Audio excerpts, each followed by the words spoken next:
Va Rodissal a la parole.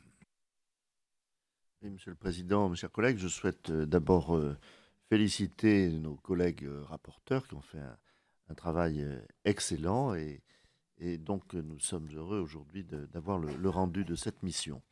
Moi, je souhaiterais plus particulièrement vous interroger sur l'annonce par le Président de la République d'une possible ouverture 7 jours sur 7 des musées du Louvre, d'Orsay et du château de Versailles. Cette mesure présenterait évidemment un intérêt touristique et économique évident. Comment évaluez-vous son impact en termes de démocratisation culturelle? L'accès le plus large possible à la culture est un objectif que nous avons toutes et tous en partage.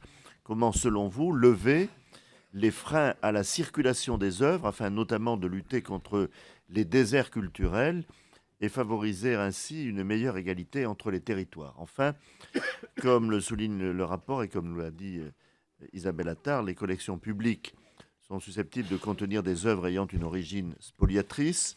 Il est par conséquent impératif de travailler méthodiquement sur la provenance des œuvres qui sont passées sur le marché de l'art entre 1933 et 1945.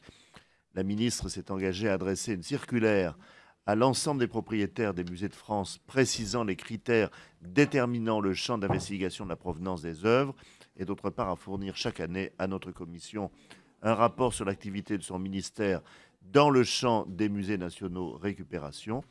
Comment cette démarche s'articule-t-elle avec les préconisations du rapport en la matière? Je vous remercie. Merci, Rodissal.